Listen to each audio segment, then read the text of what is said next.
Today I'm here in a patio garden. Now you might be fooled into thinking that you can't grow edibles in such a space, but actually they will grow perfectly well. You just need to plant the right varieties, and that's what I'm going to show you today.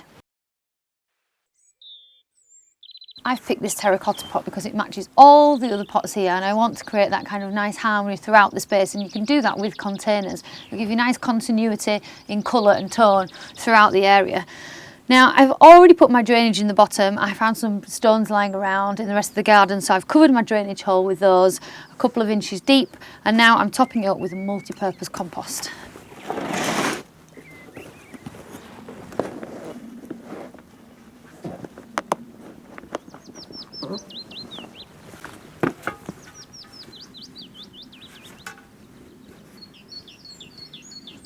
Okay, now the first plant that I'm going to put in is this, which is a Morel Cherry. Now I don't know about you, but I absolutely love cherry blossom. Cherry blossom is always out on my birthday, so that has nice positive connotations for me. But also it's just so beautiful. And this is a dwarf cherry, so it's a patio plant. It will grow quite happily in this container. It's on a dwarf rootstock, meaning that that will keep it small for all its life. And I'll find a good face for you there.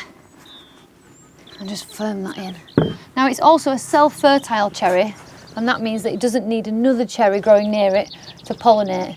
This is self-fertile, so it will pollinate itself, or at least the bees will pollinate it. Already see that there are fruits forming. We've missed the blossom, but we'll still get the fruit this year. Now around the base, I'm going to plant another favourite of mine, strawberries. Now I've got a couple of different varieties.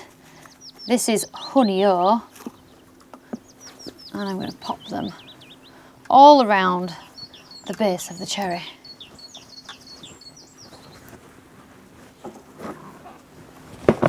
In the hope that they will cascade down the sides. And the nice thing about putting strawberries in a pot, or even a hanging basket actually, is that you keep them away from the slugs.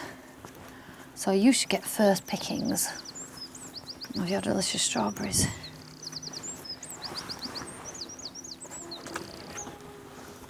Now this taller variety at the back is called El Santa, and it just gives me a little bit of height, and then they will cascade down to the lower growing ones at the front. Now you can see on this strawberry here it has what is called a stolon, or a runner. It sends out these new stems like this, and if you wanted to create a new strawberry plant, what you would do is you'd pin that into the soil. So you just put a hairpin over it into the soil like this, and it will start to root from that tip. And then once that has got its own root system, you can sever it from the parent plant and you have a brand new strawberry plant.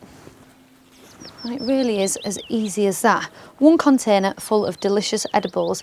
Now you will have to keep it watered. Fruit really does need regular watering. So once the soil is dried out, give it a really big drink. And also liquid fertiliser. So something like a tomato food will encourage lots more fruits, and that's what we want. We want tons of strawberries all cascading down the side.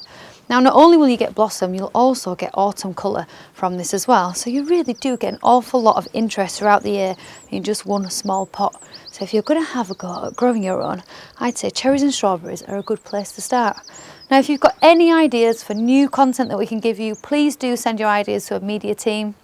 And if you want to see any more how-to videos, check out lovegardening.com. Enjoy your garden.